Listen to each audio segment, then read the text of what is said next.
Okay, let's resume. In a moment, I want to put you in the position of being expert witnesses.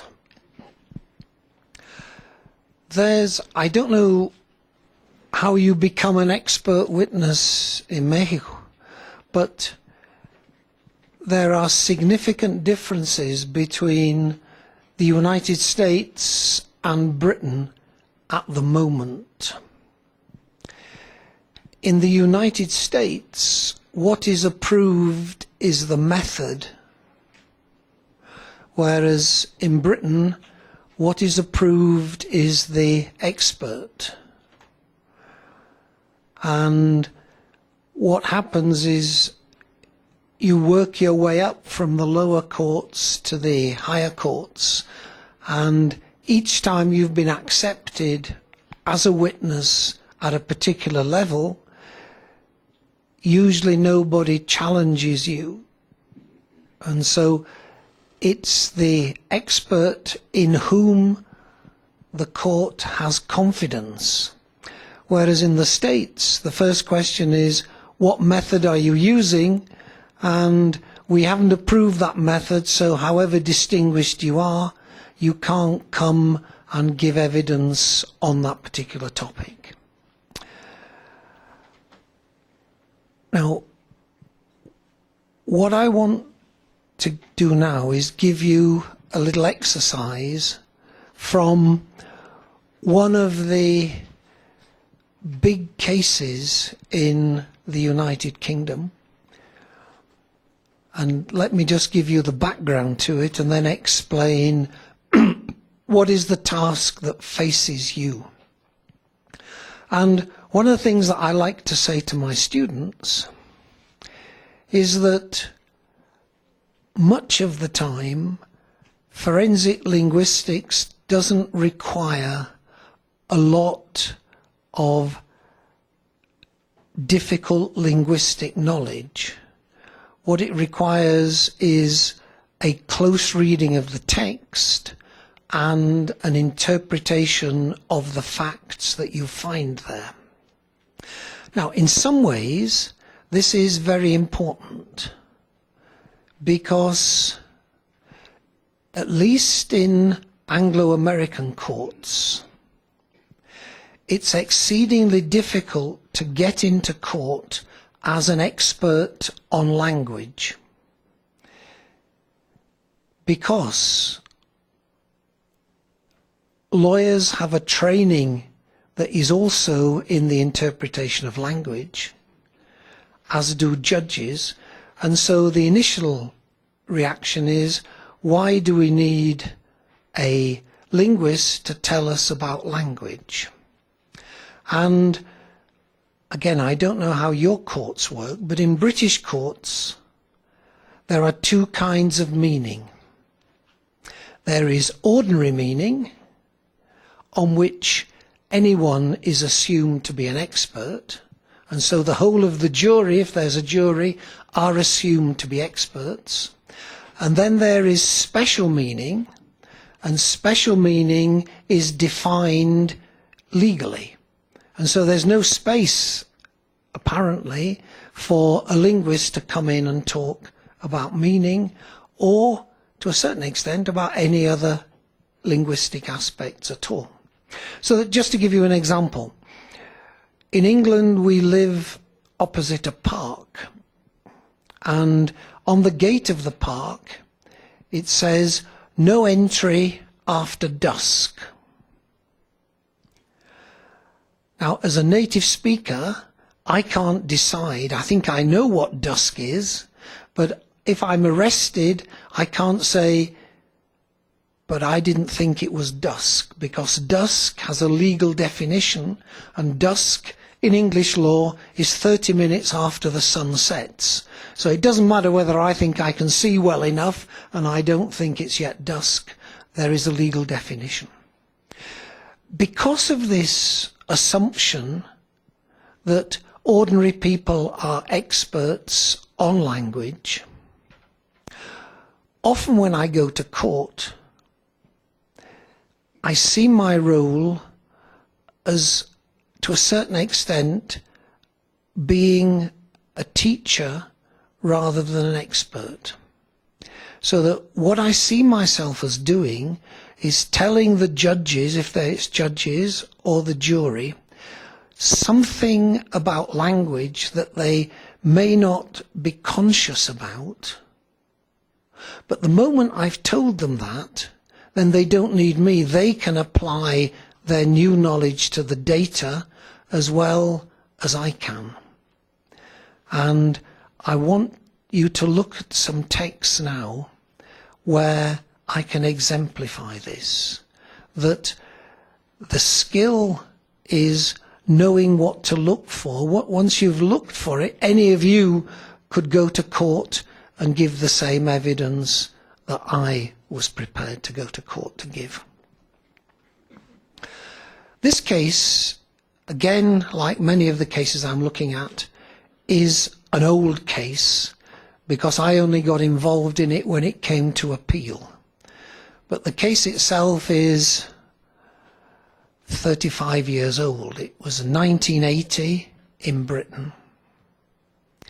And a 14-year-old boy on his bicycle was delivering newspapers to people who had subscribed. So something that he did every day.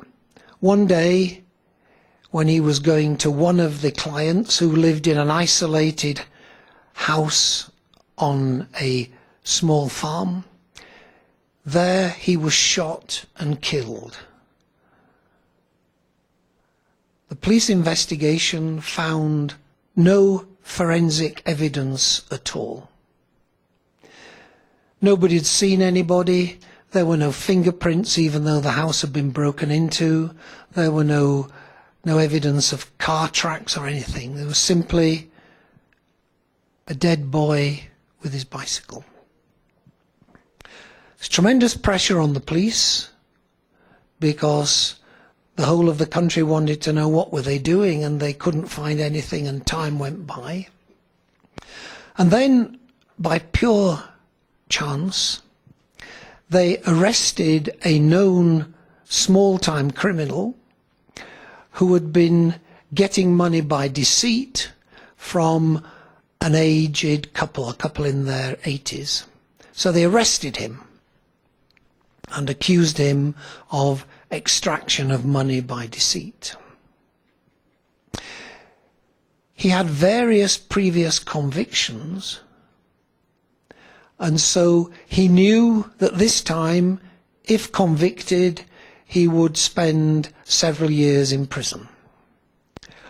So he offered a verbal contract to the police, and he said, if you let me go, if you forget about this crime, I will tell you who murdered the newspaper boy. And he named 3 friends who were drinking companions. They all spent most of the day in a public house, a bar close to the university where I worked, about half a kilometre from the university. What the police did was, of course, not to let him go, and they arrested the 3 other men as well and kept them in different police stations and interrogated them day and night for a week, until one of the 4,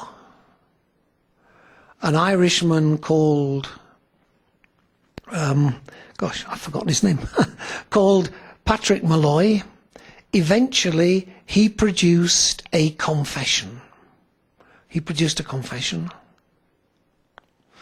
in which he said the 4 of them had gone to the farmhouse. He'd been upstairs, and I'll read it to you in a moment. He'd been upstairs. The other 3 had been downstairs.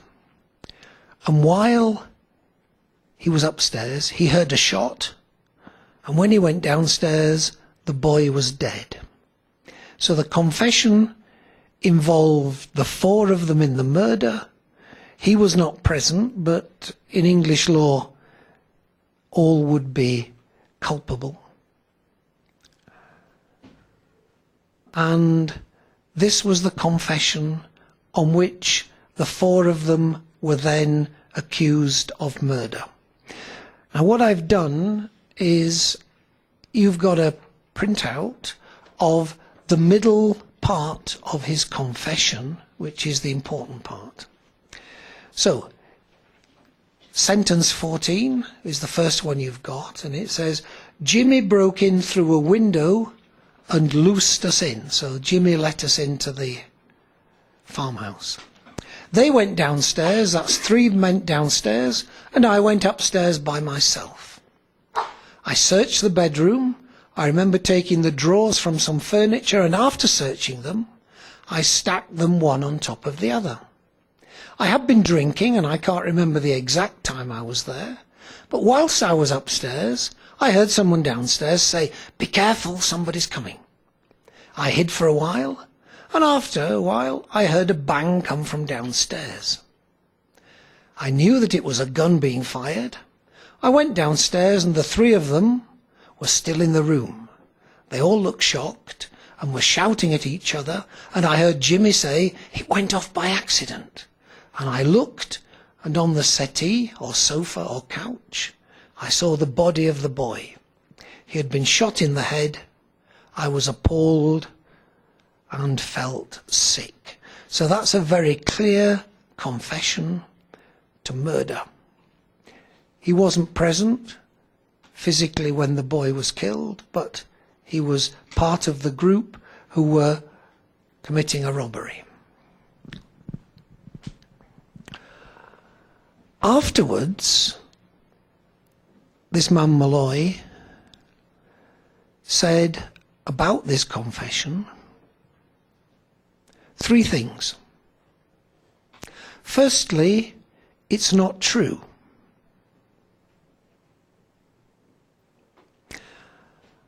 Secondly, I didn't author it.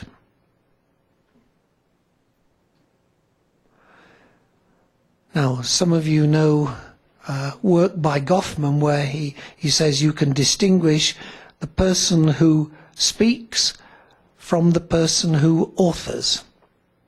And this is recognized in politics by leaders having spokesmen.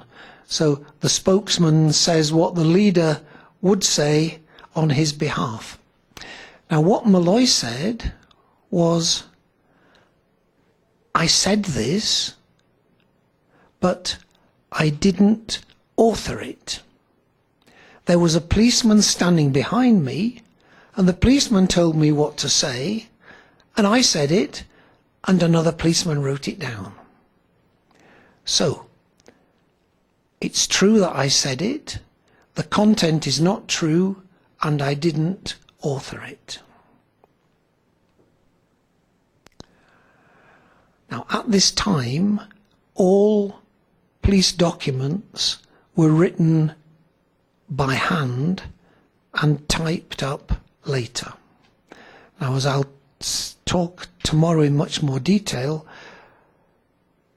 from the time that this case occurred to the time of the appeal, everything changed in Britain, and everything is now tape recorded and transcribed rather than written in hand and typed up afterwards. So Malloy says, I said it, it's not true, and I didn't author it. The police, of course, say, yes, it is true, and he did author it. But as additional evidence, we have another text in which he confesses. So the confession statement is a monologue, but we also have a dialogue. And this was, and still is, traditional police procedure. That you keep asking questions of the suspect until you've got a coherent story. And then you say, would you like to tell me now in your own words what happened? So you have one or more interviews, which are dialogue, and then you have a final monologue statement. So they said, as was standard procedure, before we asked him to tell us his story in the monologue, we interviewed him. And here is the interview record. So we interviewed him and he confessed, and then immediately afterwards we asked him to give us his version, and he gave us his version. So we've got two. Not one, but two. In both of them, he confesses. Not true, says Molloy. He says there was no interview. At the time that the police have recorded interviewing me, they were actually physically and verbally abusing me. So they have made up the interview record on the basis of the statement. It's a complete fabrication. So the police say this is a genuine text which took place just before the second text. He says there was no first text. There only was the second text. And the policeman simply made up the first text on the basis of the second text. What I'd like you to do now is find out what are the similarities between the first text, which according to the police is the second text, and the second text, which according to the accused was made up on the basis of the first text. So 5A is, everyone agrees that this text is authentic. Molloy says it's untrue, but it's authentic. The police say it's true and authentic. But there's a dispute about 5B. So I'd like you to look and see how does 5B report the things that 5A reports. And then I'll give you about 5 minutes, and then let's proceed and see what inferences do you draw from the similarities or the lack of similarity between 5A and 5B. And what I say is that once you've seen the similarities or the differences, you could then, just as easily as me, go to court and talk about it. Right, off you go.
Okay.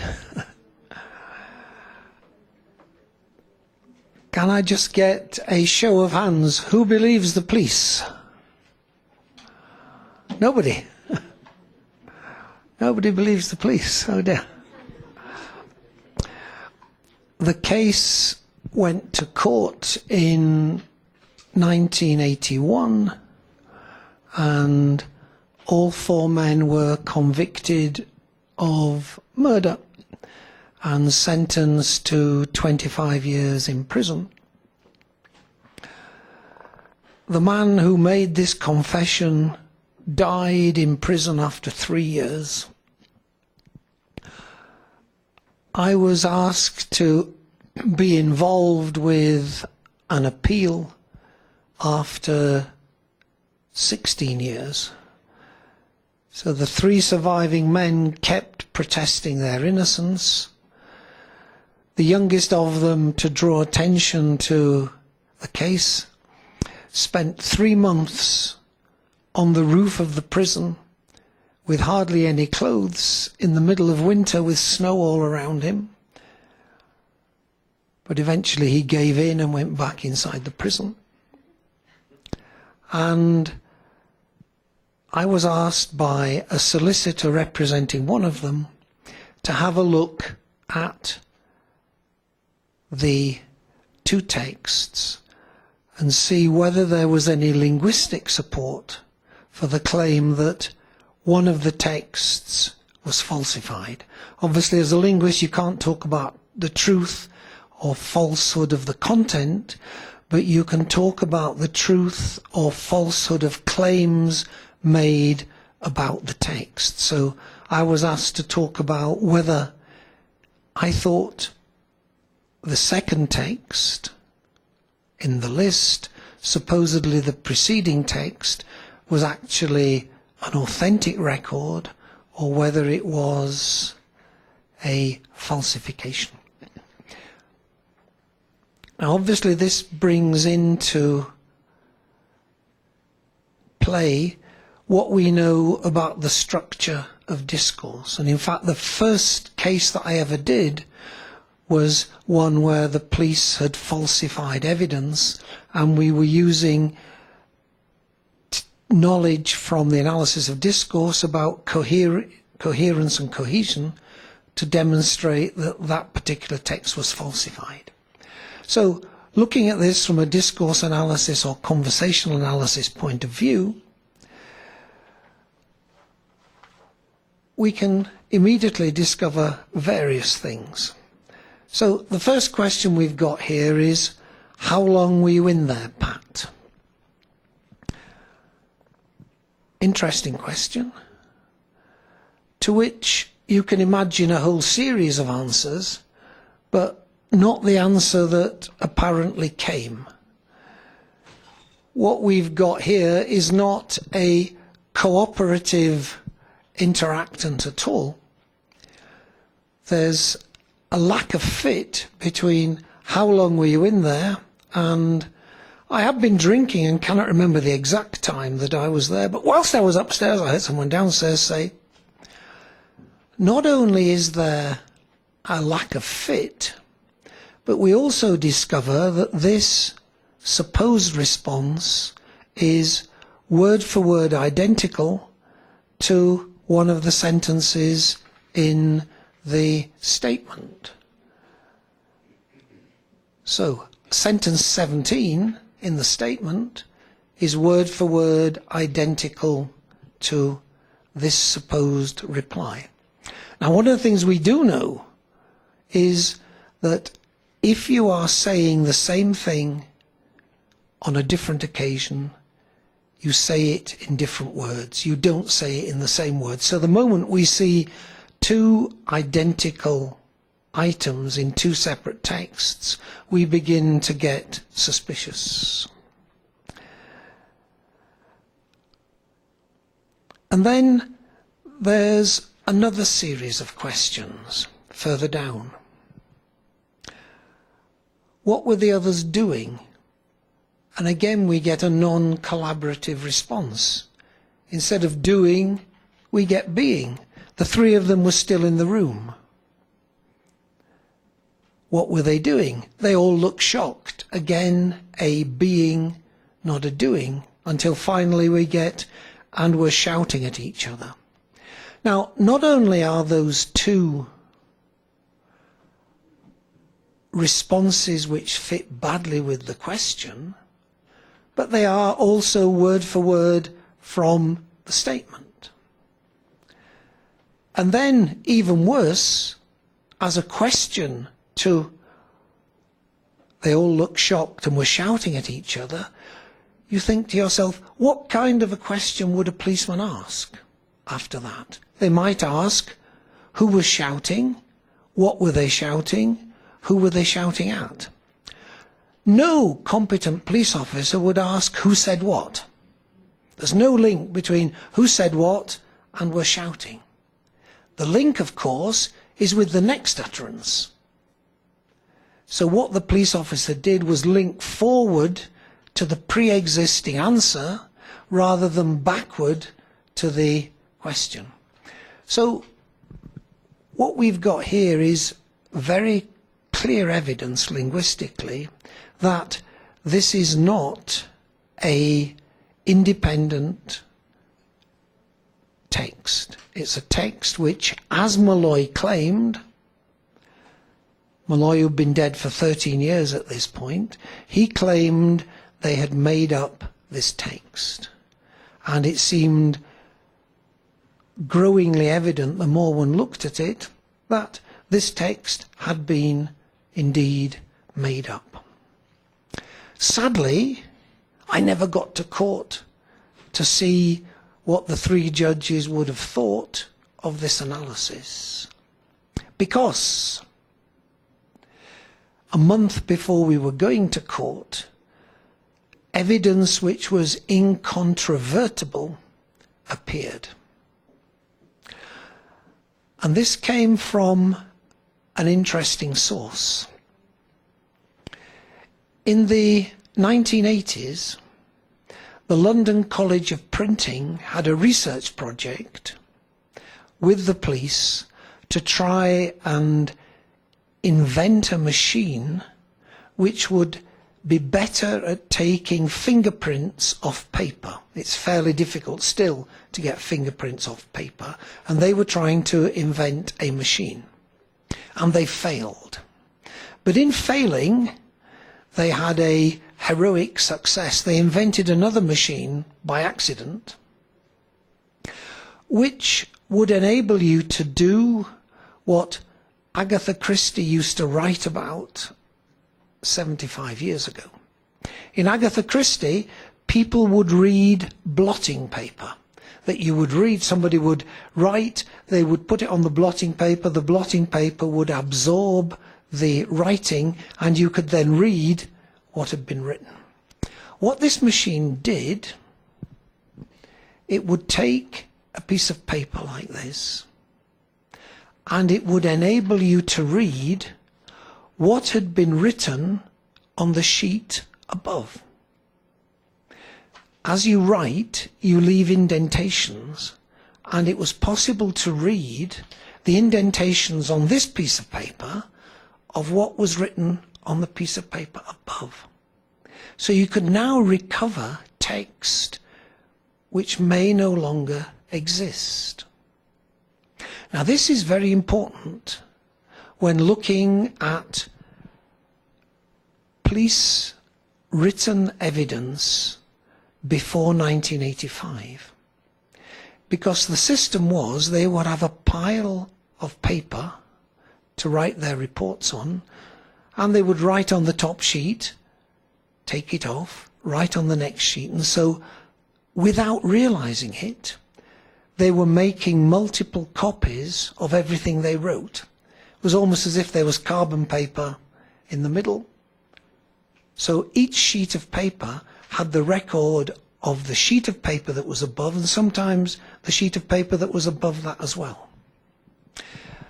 A month before we were going to court to give the linguistic evidence, somebody decided to test the original confession statement from Molloy, which surprisingly still existed. So 16 years after it was made, it existed in its handwritten form. Molloy had said that he only made his confession because he'd been shown a confession by one of the other three which involved him, and so he thought, if one of them has confessed, then I might as well confess as well, because at least it will stop me being abused. The police said there was no other confession. The man whose confession he said he'd been read said, I didn't make a confession. So this was further evidence that Molloy had been lying. When the test was done, it was discovered that the indentations showed there had indeed been another confession. And at the end of it was the falsified signature of the person that Malloy said he had been told had made a confession. So this confession did exist, that he said had been read to him. The police had falsified it and had then destroyed it. So this evidence meant the men were released immediately from prison, and very quickly the conviction was annulled, and they then got financial compensation. But by that time, one of them had spent half his life in prison and another one had actually died. But as I say, this was just one more piece of evidence supporting the claim that we can no longer allow the police to simply produce handwritten records. We have to have a independently verifiable record of what is said, and that is through audio.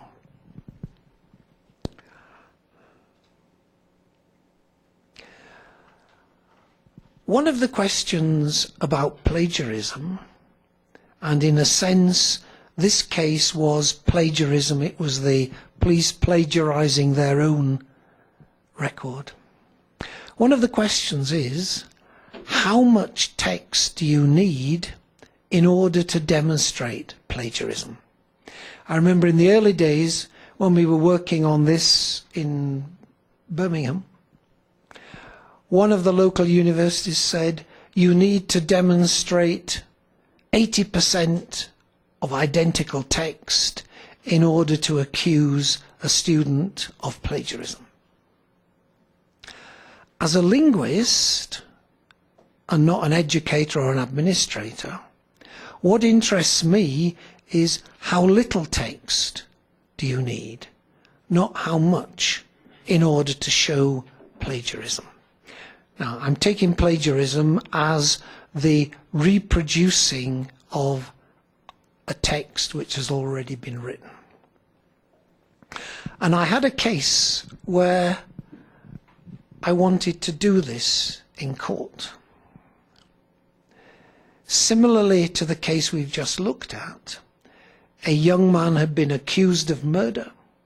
There was a statement and an interview record, and he disputed them. And what I wanted to do was to go to court and demonstrate the problems with these texts. Now, there were various problems, but for our purposes today, I just want to talk about one. The two texts shared a couple of sentences which I wanted to argue were too similar to have been created independently. So, the accused was supposed to have said in his monologue statement, I asked her if I could carry her bags. She said yes. In the interview, the policeman recorded him as saying, I asked her if I could carry her bags, and she said yes. In the statement, I picked something up like an ornament. In the interview, I picked something up like an ornament. Now, I wanted to use as part of my evidence a claim to the judges that these were not independent. One of them must have been copied from the other, or possibly, though in this case unlikely, both had been copied from a third text.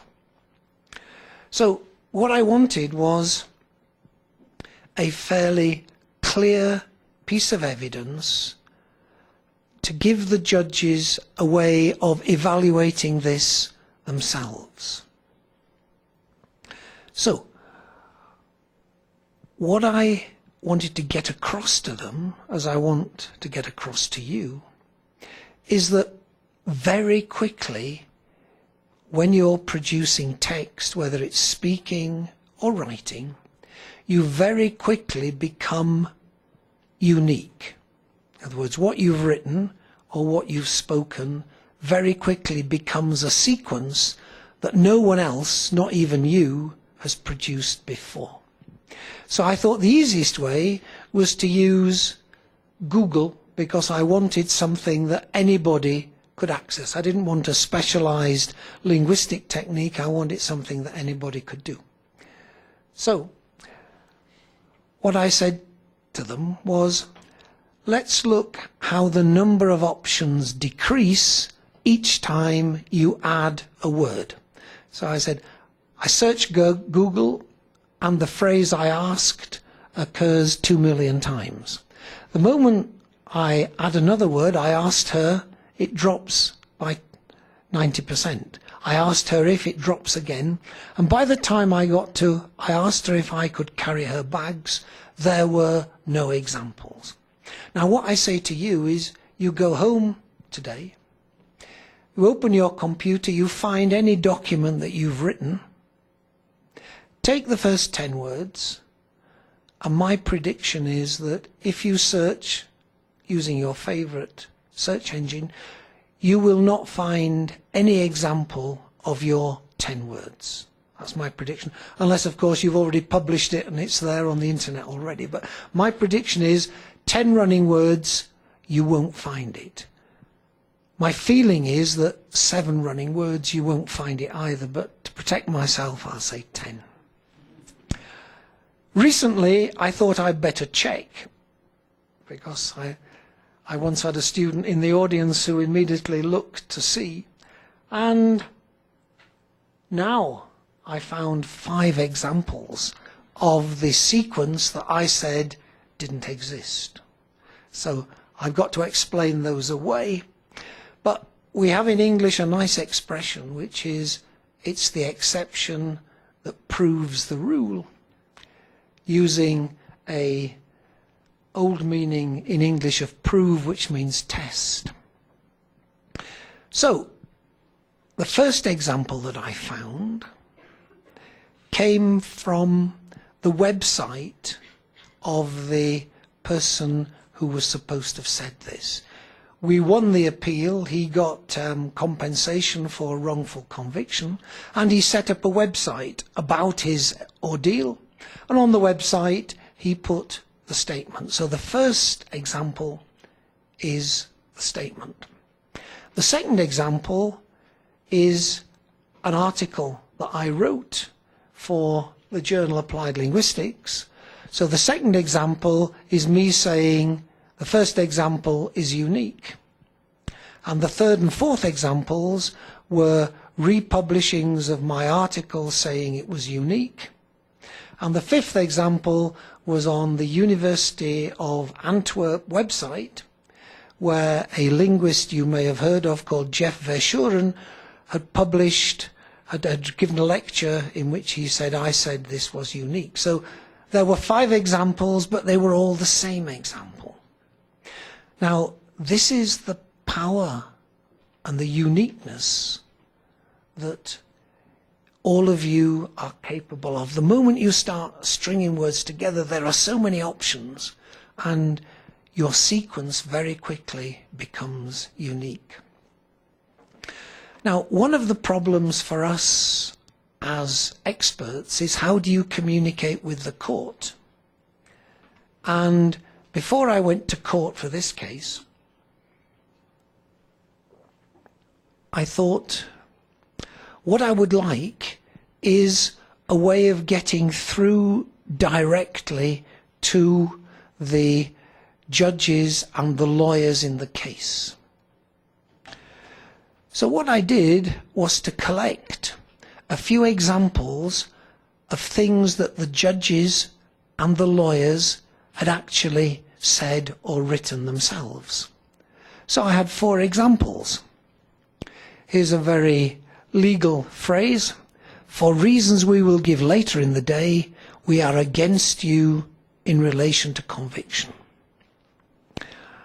Here's an example from a case which is very famous in Brazil, because the Brazilians think it's wonderful that the British put a lord in prison for perjury. They said, you know, you have, it would be hard to do that in Brazil. But here's an example from that case. The submission that we make on behalf of Lord Archer is that the first and fundamental ground of appeal. And there are 2 other examples. What I did was to search for these items, because I wanted to demonstrate to the lawyers and the judges that things they themselves had produced were unique. And what I was able to show was that there was more than one example of what they said, but they were all reproductions in the newspaper. So what I was saying to them is, it's not just the example that I've produced here, it's the examples that you yourselves produce. Here they are. You produce them. Nobody else has ever produced them before or since so far. However, the lawyer wouldn't let me do this. He said he thought it was whimsical and that it wouldn't impress the court, so I wasn't allowed to actually use that.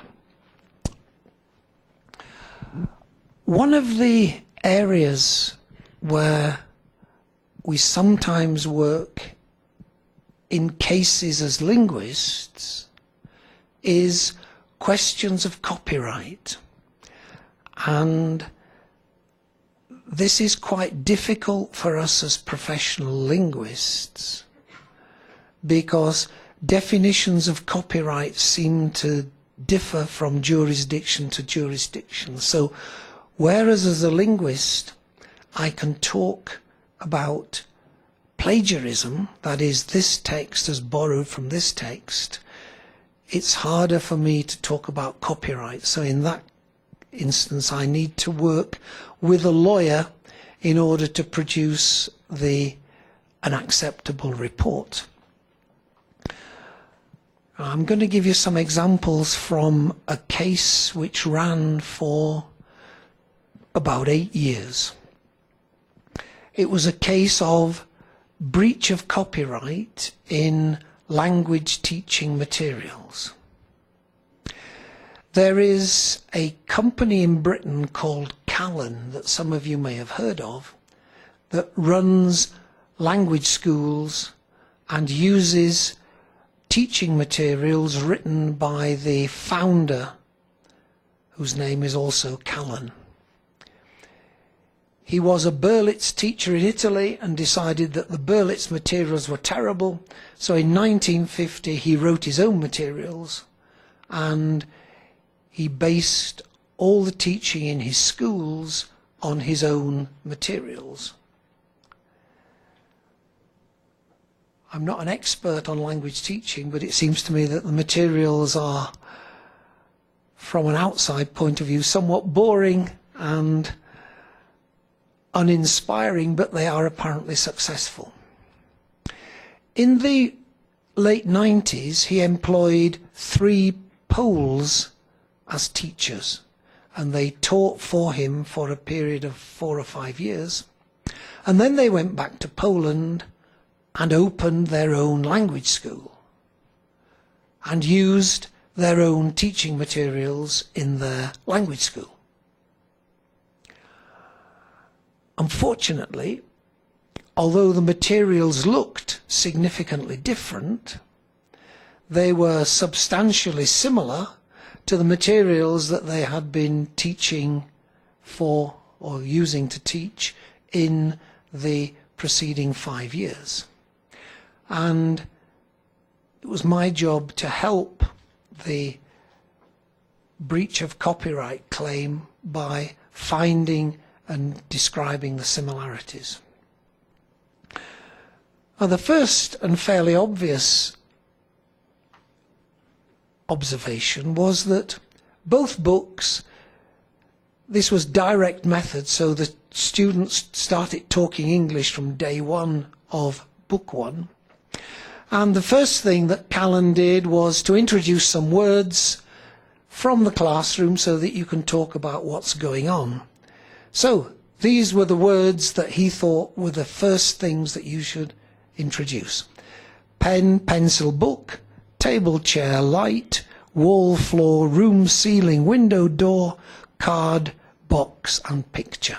15 lexical items for the students to start manipulating in their first class or first 2 classes in English.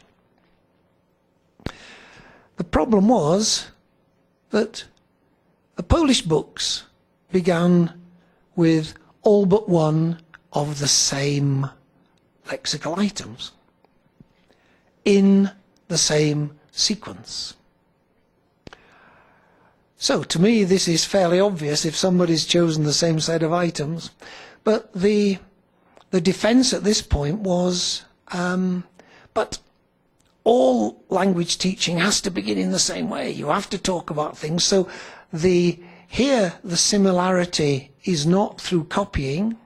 The similarity is through the essential words that any language teaching course must use. So, of course, what we did, we got some other language teaching courses and demonstrated that they appeared to begin without needing to use this set of vocabulary items.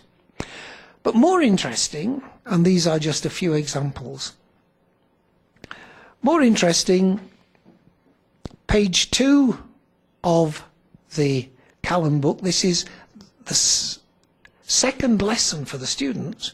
You get these incredibly odd, discursively odd items. Is London a village? You wonder, who would ever want to ask a question like, is London a village? Only in order to recall this strange answer. No, London isn't a village, but it is a city. Is Windsor a city? No, Windsor isn't a city, but it's a town.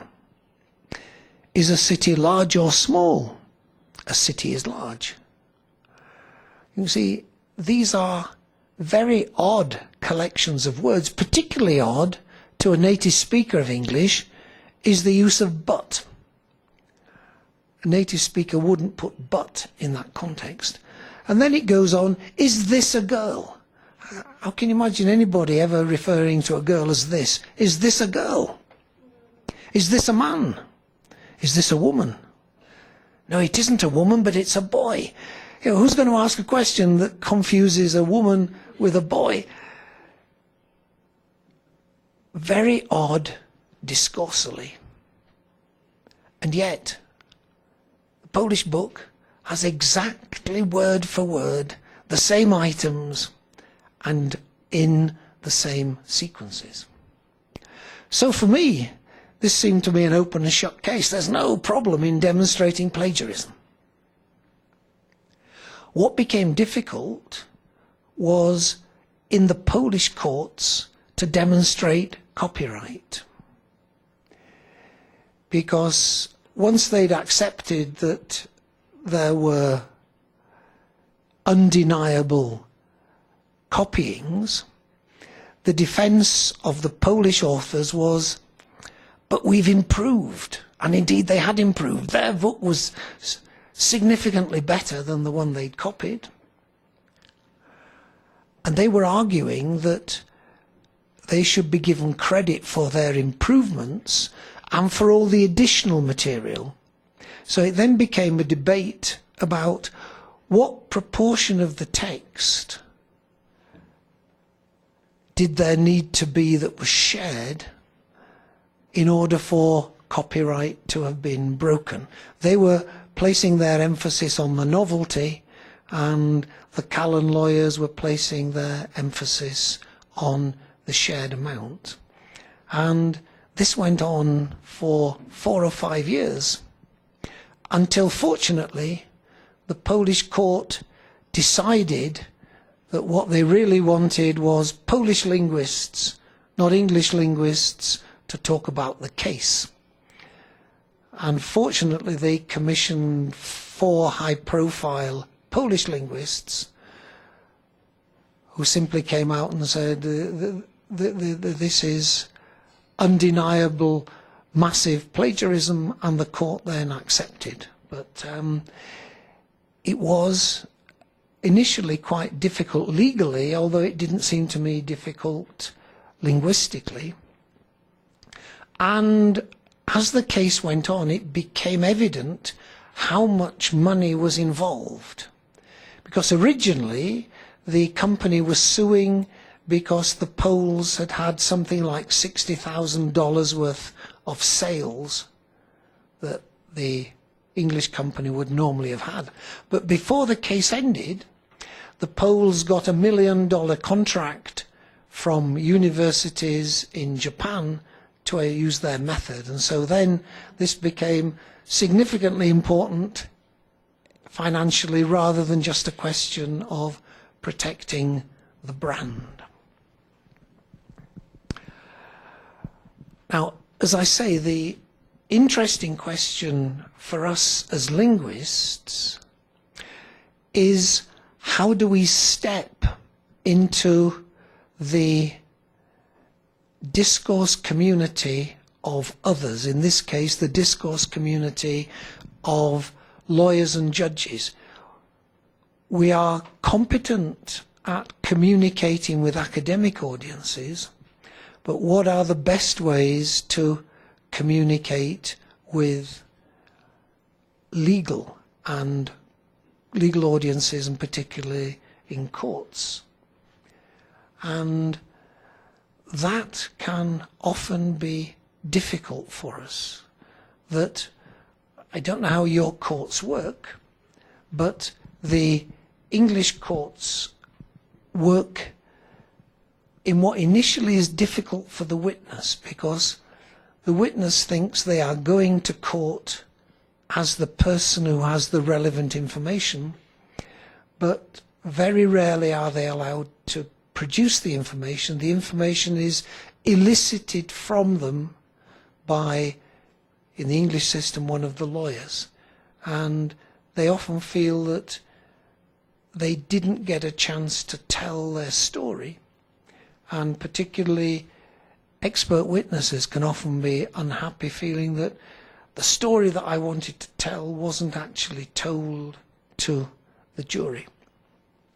So I thought it would be interesting to end with another case in which I felt myself happy with the evidence that I gave and the way I gave it, but I wasn't even sure if it was fair, because I was allowed to present my evidence in PowerPoint form, and because I was presenting it as a PowerPoint, I was in control of the presentation rather than having the lawyer elicit it from me. And so I wasn't sure it was fair, because if I'd been working for the other side, if I'd been working for the defence, I wouldn't have had that facility, because I was working for the police and the court didn't have any facility for PowerPoint. And so the police brought all their equipment. And so they brought 14 screens and PowerPoints and other projection materials. So if I'd been working for the defence, we wouldn't have had that possibility. But as I say, for me, it was a satisfying experience. It was another text messaging case, but this time it was several years later, and what we were able to do was better in several ways. Essentially, it was parallel to the previous case of the younger girl. This time a 19-year-old girl disappeared. Her recently estranged boyfriend was suspected of being involved in her disappearance. He was arrested and questioned and released. She disappeared, and she disappeared with her mobile phone and made contact with no one. The estranged boyfriend came up with a story that she'd told him she'd got a new boyfriend and she was going to go away over the border to Scotland, which was about 150 kilometres away. That was the only thing that was known about her, until 10 days after she disappeared, her mobile phone was switched on briefly, and it sent 2 messages to 2 of her friends. It was then switched off again, 5 days later, it was switched on again, sent 2 messages to her father, switched off again, and never, ever switched on. So what we had was 4 suspect messages and a small number of authentic messages by her. So what I was doing was just like the first case. I was looking for idiolectal features. What were the conventions she was using, and were these the same or different from the conventions being used in the suspect messages? And what we found was there were a series of interesting differences.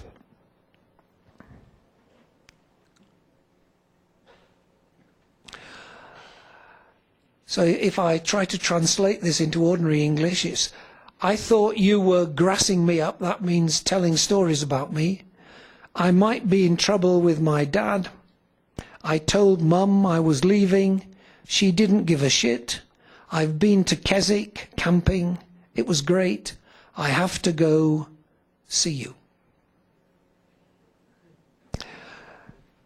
Line 2, me dad. I was born very close to where this case happened, and until the age of about 24, I had the same accent as this girl. And the local pronunciation of the possessive my is me. So I would say me dad, I would say me mum, I would say me ka. She had the same accent. But interestingly, when she was texting, she texted in standard spelling, not in phonetics. So where this author texted me, she would text my. The use of the numeral to for the preposition at this time was standard in texting language in England. Here we've got the numeral to, no space before, a space afterwards, and we've got it on 2 occasions. She also used the numeral to, but with no spaces. So there's a significant difference there. See ya, a closing greeting. She would do closing greetings, but she did it with see you, not CYA. So she would do see you, not see ya. Second one, I am. She would text the same content, but she'd text it as I and the M with no space and no A in this next line as well. Third line, we've got myself. She would do myself. Next line, we've got phone, which she would do with an F, as if she was a Spanish speaker. And off, spelt of. She didn't do that. So I was given a set of known messages that she'd sent. I was also given a much larger set of messages by the boyfriend. What I was able to go in court to say was there were significant differences between some of the choices in the suspect messages and the choices that she was making in the known messages. The question was, what is the best way to present this to a jury? Group of ordinary people, how do we get the linguistic information across? What we decided to do was to focus on one feature at a time, but to show all the messages at the same time. So we came up with this format. Sorry, those are the options that we're going to look at. We came up with this format where on the left-hand side are the known messages, on the right-hand side are the suspect messages. And for each feature, we showed what did she choose and what did the suspect texter use. So here we've got I am, texted by her as I'm, texted by the suspect as I am. So we were using blue for her and red for the suspect. One of my colleagues came up with the idea that while focusing on only one feature at a time, leave all the features faint at the back. So each time the jury saw one feature, they could see that all her texts were in blue and all the suspect texts were in red. So each slide was reinforcing the previous one, saying, look, these are blue choices on the left and all the blue choices are there.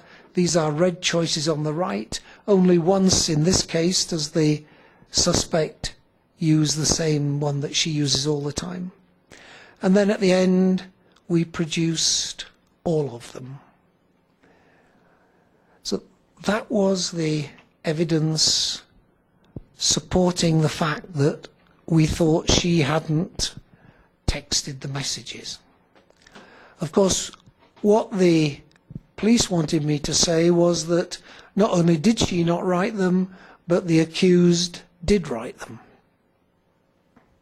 It's much harder to say no than yes. I had, I think, 130 messages written by him, but I also had messages written by 2 of his daughters and his wife. And while it was possible to show that a lot of the choices that were not made by her were made by him in his known messages, some of the choices were also made by one of the daughters. So in essence, there was evidence of a family dialect with the members of the family using some of the same features. So the evidence that I gave about him was that he was a member of a small group of potential authors. I couldn't say he was the author. But of course, that is what the expert needs to do. The jury has so much more evidence, and this was just one other piece of evidence that the jury could put together to reach a decision. And of course, while linguistically the daughter was a potential author, in terms of the crime, she was easily excluded. And so this was the evidence that came together. And as always in cases, if you find out about it, there is really interesting non-linguistic evidence which corroborates the linguistic evidence. And in this case, the police had very good evidence. The police had very good evidence about the source of the mobile phone messages.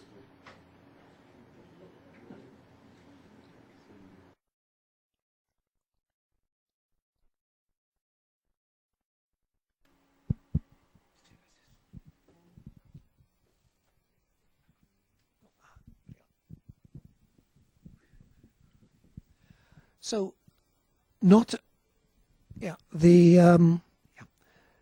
police knew where the mobile phone messages came from, so they could isolate very clearly where the first 2 messages came from, where the second 2 messages came from.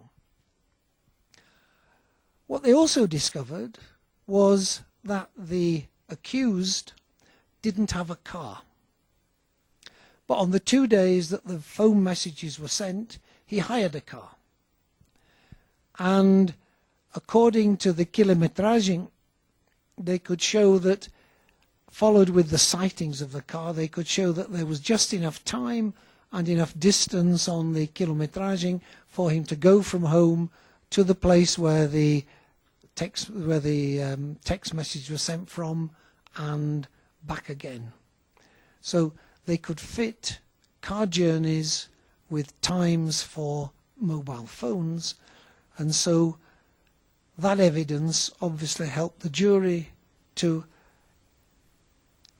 narrow down the linguistic evidence to decide that although he was only one of a small number of possible texters, the other evidence suggested that he was the texter, even though the linguistic evidence couldn't actually do that.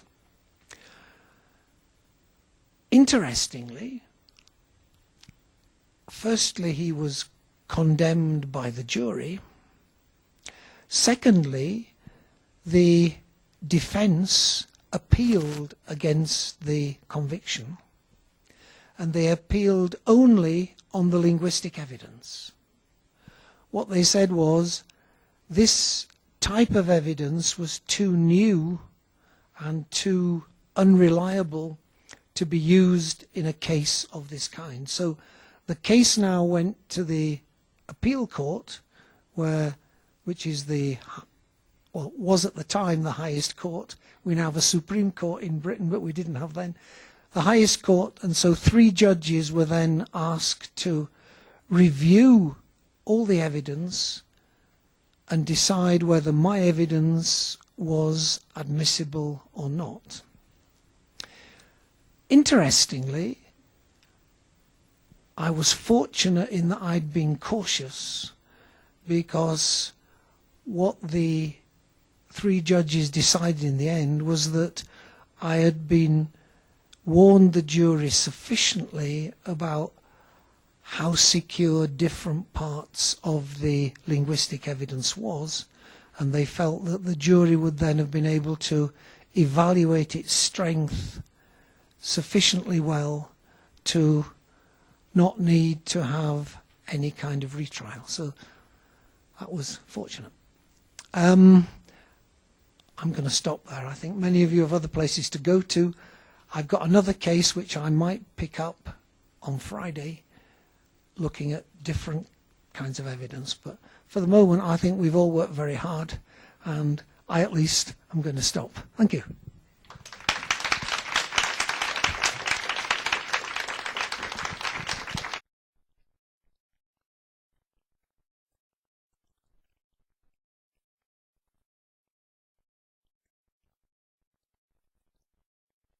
A ustedes por haber asistido. Los esperamos mañana en la conferencia y pasado mañana.